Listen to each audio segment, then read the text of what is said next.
Hello and welcome to the CX Files for June 12th, 2025. My name is Mark Hillary and I'm in Sao Paulo, Brazil. And I'm Peter Ryan, and I, believe it or not, Mark, am in Toronto today, Canada's largest city, where I'm speaking at a client event. But great to be with you and great to find out a little bit about what we're going to be discussing over the course of this week's interview. Yeah, well, this is interesting because it's a conversation that came about because I put a post on LinkedIn because I have a friend who's a doctor, but not actually working as a doctor, and she had asked me if I knew about any sort of BPOs that were hiring qualified doctors. So it was a sort of unusual request, and I put that out on LinkedIn. And Blair Strachan at Kura in Glasgow contacted me and started telling me about some of their clients. I mean, obviously not client confidential information, but he was talking about how they work with a lot of regulated industries, such as healthcare. And we ended up having a conversation about this. And we fixed up a conversation where I could talk to Owen Campbell, who's the operations director at Kura. Yeah, we got on the phone and we had a talk about, what is the difference between being like a retail BPO, for example, or working for unions or finance companies or healthcare. So industries that are very heavily regulated. Interesting. And, one of the things that's really come about the last little while is interest around how regulated industries manage CX, and you've listed a few of them out there. There's a lot to be spoken about in regards to maybe heavier levels of compliance, less flexibility in regards to business models. And this is why I think this conversation is so important, because when we're talking about the dynamics of what's going on in healthcare, supporting healthcare end users, or the ability to recruit the right people to manage these types of interactions, it takes on a whole new dynamic. Yeah, absolutely. And I think that there's a couple of things there. The people that you get on the team, they need to really be good because you're talking about heavily regulated industries. These are industries where you can't make mistakes, put it that way. No. But yeah, in particular, and we'll hear it on the interview itself. But Owen certainly said that just because you're talking about regulated industries doesn't mean you can't have innovation. It might just take a bit longer. You need to sort of plan out your steps and the pathway into the future, but it can certainly still exist. So why don't we go straight to the interview and listen to what Owen Campbell from Kura had to say? Great stuff.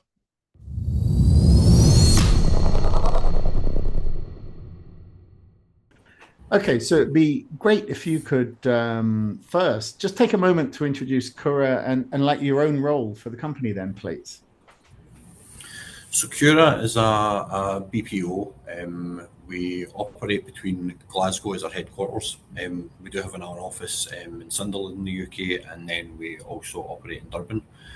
I would say Kura is a predominantly culture and people development focused BPO. The real focus of the business is on our vision, which is to be unrivaled in developing people. So we put an awful lot of effort into that every day. We spend a lot of time in our people processes, which we've developed and honed over the last 15 years. And really the core thinking, because what a lot of people would say is most of the time your vision needs to be focused on your customer, whereas this is more focused on your internal staff. But the belief is that if you've got the best people, they should deliver the best outcomes for your customer. In terms of my role, so a bit of background, I started in the business 13 years ago. So I joined just out of university as a contact center advisor, and I actually worked on a bit of work that was for the American government, doing kind of visa regulation and visa information for anybody who wanted to both go to America in a kind of non-immigration sense, but also in an immigration sense. And then I moved into a utilities campaign as an advisor. Then I've worked my way up through various levels over the last 13 years to become the operations director. And at this point, I'm responsible for the day-to-day management of the advisors, the strategic direction of what clients we're going to partner with, how we manage the clients day-to-day, and also any continuous improvement or quality in the business. Okay, that's cool. Yeah, and that's interesting about the government work because I mean that's how we sort of connected up anyway. Yeah. I was mentioning on LinkedIn that a friend of mine was an NHS doctor who wasn't actually working for the NHS, and Blair and in fact I was asking the whole LinkedIn community, are there BPO opportunities for people who've got qualifications like that? And Blair actually mentioned, oh yeah, we've done lots of sort of interesting regulated stuff. So that's why I thought it might be interesting to talk to you guys. And but you've done like quite a few different sort of regulated or semi-regulated projects like unions, insurance companies, utilities. Um, I guess that they're all in that area. I mean, is that the kind of work you always focus on, or is just like one part of your business then? I would say that's the work that we largely focus on. I think particularly utilities and financial services is our, I would say, bread and butter and where we play most of the time. We do have a bit of trade union work. I don't think that the majority of trade union work is outsourced, so we've been lucky to actually still manage to get to work with a trade union. And we do actually do quite a bit in the charity sector as well, which I think is always interesting. So it's a good breadth of experience, but the majority of it does sit inside of insurance and utilities. Yeah, yeah. And so, what are the sort of challenges that you face then? I mean, if if you're working for a retailer and you're trying to deliver a great customer experience, everything is kind of it's defined. Everything's about sort of delighting the customer and giving them great service. But if you're in one of these sort of more regulated environments, then there's also compliance that's important as well. I mean, how do you define sort of great citizen or customer experience when you also have to sort of tick that box to be compliant as well?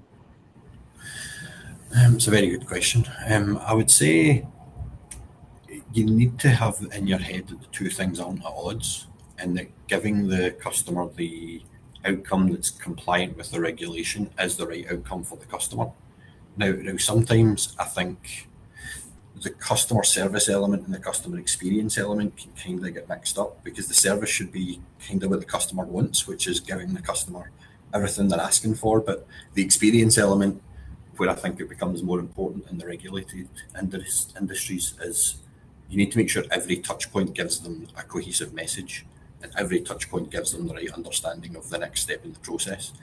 A lot of the processes can be quite long or they can be a bit slower than what you might get in a retail business. So I think just being very clear of what to expect, very clear of what you can and can't do, and then knowing that the only outcome you can really give the customer is the one that's compliant with the regulations, and that needs to be right. So I think the thing really need to get right is the agent training, making sure your advisors are super clear, able to have very good conversations, able to push back on the customer when they need to push back and tell them the facts of the situation, and just that is what empathetic customer experience looks like in that industry.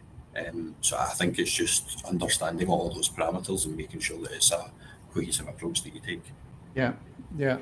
And I think one of the things that's different then is around regulations changing as well. I mean, do you need to listen to the client? I mean, are they sort of constantly feeding you information about regulations changing, or are you constantly watching the news or other sort of news sources to find, whether regulators or the government might be changing regulations? So I guess what I'm asking is like, are you sort of watching the regulations and telling your client, maybe we need to watch out for this together? Or are you just kind of like listening to the client about what needs to be done?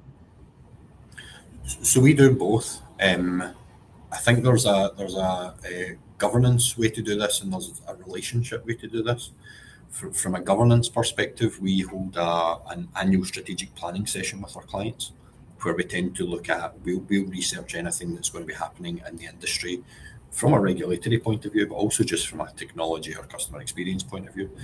And then they'll do the same, and then we'll come together and we'll start to debate and discuss what is going to be coming up, how do we approach it, what do we need to do to make sure that we're still able to deliver your goals.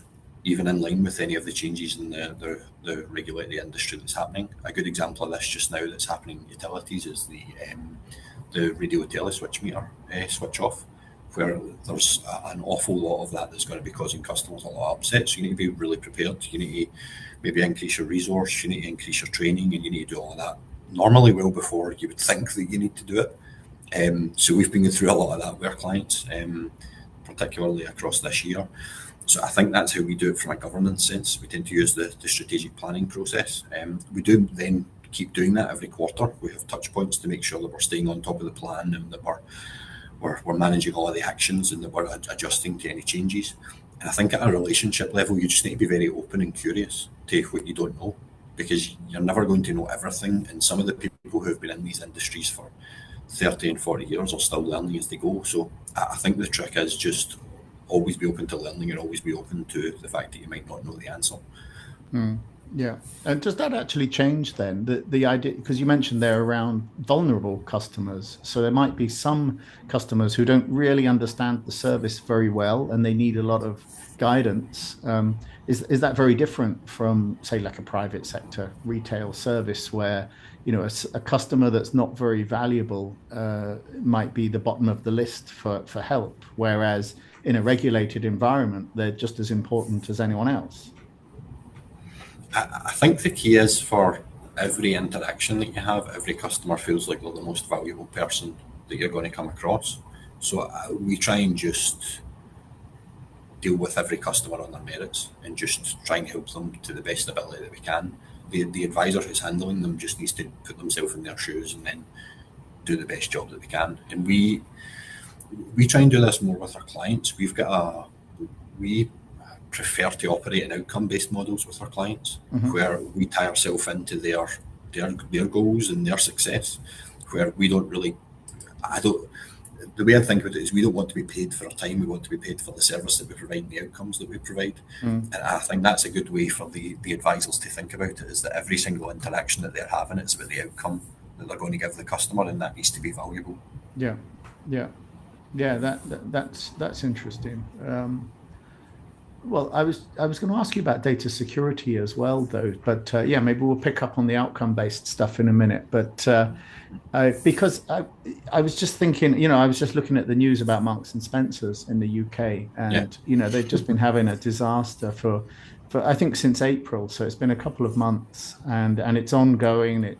It's probably not going to be resolved for at least another month. You know, clearly that's a private company, a retail company, but if that kind of hacking, ransomware, if that took place inside a regulated environment, then, and I guess the results could be even worse than a shop losing profits, which, you know, no one wants to lose money, but at the end of the day, it's not existential for the company. Whereas, you know, if a healthcare provider or an insurance company lost all of the data, private data about their clients, that could be a real disaster. I mean, do you have this sort of at front of mind then when you're designing the service? Yeah, we always have it front of mind, and we've got Kenny, who's our group FD, as well as our MD for our South African business, runs our compliance team, and he puts a lot of work into just making sure that we follow a very diligent change process, that we've got ISO 27001 front of mind all of the time, and that we're regularly reviewing and auditing that. And we audit that, I think, every 2 months, just to make sure internally that we're on top of it. And then your kind of cyber essentials accreditations to make sure that your infrastructure is very strong. So we've got a multi-pronged approach that Kenny leads, and I think he does a very good job of making sure that we've never had any of those problems, and touch wood, we won't have any more in the future. When you're in a you know, like a private sector industry like retail, you can see a lot of innovation taking place. We're seeing everybody applying AI in CX, a lot of automation, data analytics. All this kind of technology is changing the customer experience. But is this different in regulated industries? I mean, does it take longer to get stuff signed off, or are you prevented from using these kind of innovations, or are you able to go ahead and do this still? So that's a good question. I think you're able to still do a lot of the same things. I think they can be slower to have signed off, and I think there is a lot more due diligence that you need to go through.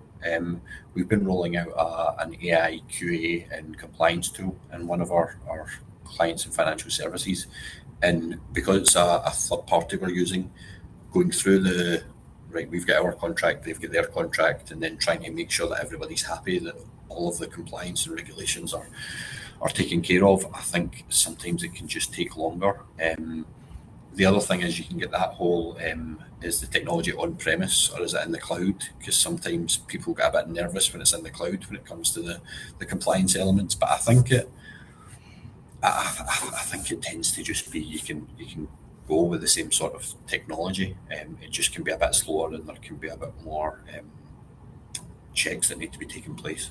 Mm-hmm. Okay. And are there particular skills or qualities that you need to look for in the agents compared to less regulated sectors or industries? I don't really see there as a big variance between regulated and less and non-regulated for advisors. I think the more regulated it is, the more likely it is you're going to ask for a higher volume of tenure in the role for the advisor, so they've got more experience. But I think the job of an advisor is much more difficult than people give them credit for.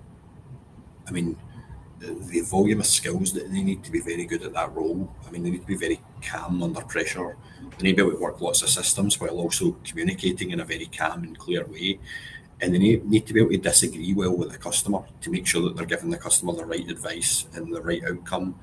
And then they need to follow the process the whole way through. And the amount of people that you see generally who are very good at all those things is very small.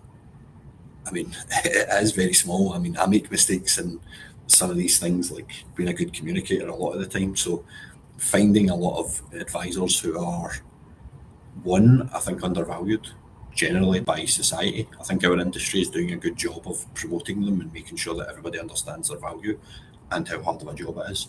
But I think it's the same skills, maybe go for more experience the more complex the role is. But I think it's a very difficult job and there's a lot of skills to it.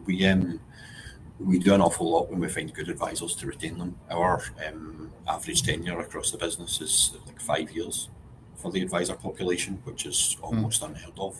Yeah. And it's because we place so much value on actually developing them, training them, paying them well, and making sure that they're valued.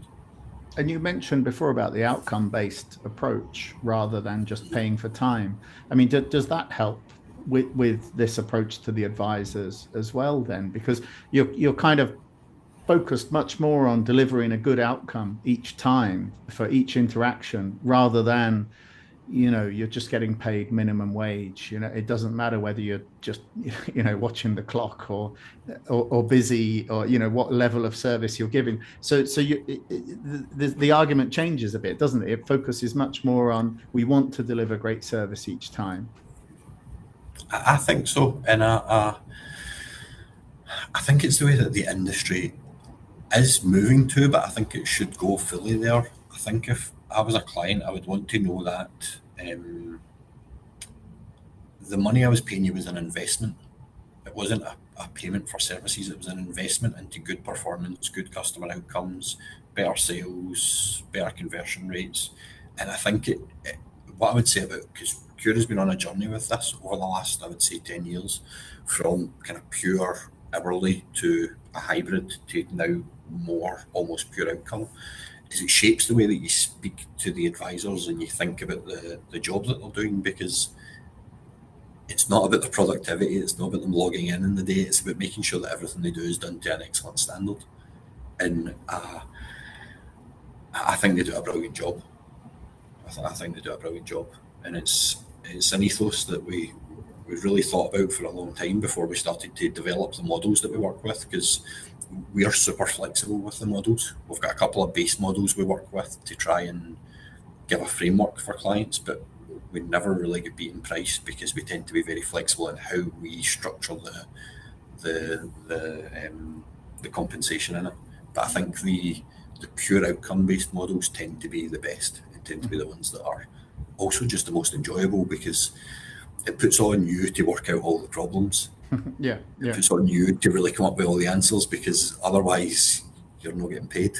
yeah, So it's a very good incentive, I think, yeah. and it puts you in the client's shoes much more. So Well, I mean, but it I really works enjoy for it. the agent and for the client, yeah, because Yeah, the client knows each time I'm getting billed is because somebody has been helped, yeah, and the agent knows if each time I fix a problem, I'm getting paid a bit more. yeah.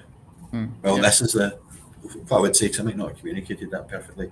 We pay all our advisors above the minimum wage, so we're a living wage employer. Mm, So we actually are already paying the advisors for delivering very good service, even mm. if they don't deliver service. So it's almost on the management team to make sure that they do. Yeah. Yeah. So I would say there's a lot of pressure on the management team, because we need to make sure that the client's getting the service, and we need to make sure the advisor's delivering it. Yeah. And otherwise there's no payment. So I think it's a good model. It drives a lot of the right behaviours, and it keeps you on your toes. I would say that much. Yeah. Yeah. Well, you've got a blend. You can deliver services from the UK, but also from South Africa as well. How do you find the clients like how do the clients look at that idea of either offshore or blended delivery? Is there a very different attitude when it's like a highly regulated industry? Do they want the advisors to be very close to home, or is it more to do with like once they build a relationship with you, then you have more freedom to blend services? I would say it's the relationship-based approach. I think if you look at utilities and insurance, both of them have been across in South Africa and India for an awful long time. So I think you can get a bit of the business's maturity for outsourcing. Have they been doing it for a long time? But I think if you've got a trusted relationship, they tend to trust you. And the level of the services, and because of the level of the technology in this industry has really come on, I think the service you're getting over in South Africa or places like India is now very, very good. It's not like it maybe was 10, 15 years ago. But you still get, I mean, if you're a charity, it needs to be in the UK. So we do have charity work in the UK. And then some of them, I think some of the more complex work, they've got more confidence in the UK people being able to do it. So I think it depends, but I think it is normally relationship based. Yeah, no, that's good. I mean, just to wrap up then, I mean, what are the sort of trends that you see shaping this as we go into the next sort of 3 to 5 years? I suppose, looking out to 2030, do you see any changes in the business that you're in, especially maybe with this kind of regulated factor as well? That's a very good question. So I think the easy answer is AI. It's going to be playing a bigger role for us than what it is now and what it has been in the past. I think AI self-service products will become much more prevalent, which will reduce some of the volume that we're getting from customers, which I think will be a good thing. So I think for BPOs and for clients, they'll be looking much more at channel shift and just reducing volume generally. I do think you'll get more automated compliance and automated QA, and that will become, rather than that being what is now good but not used as widely as what it will be in the future, I think that will be used much more widely. I do think the key will be having the best advisors in the industry, working with the best technology. I don't think there's any other way to say that, but I think that is going to be the key thing. And I do also think the benefit we're going to have with some of the volume that the technology is going to take out is we should be able to get rid of any of the edge cases where people aren't getting good customer experience. So where the volume I don't think will totally reduce to the level of that it could if this was a cost-cutting exercise. I think the technology will be used to really improve customer experience, and that will be at the core of what happens in the next 3 to 5 years.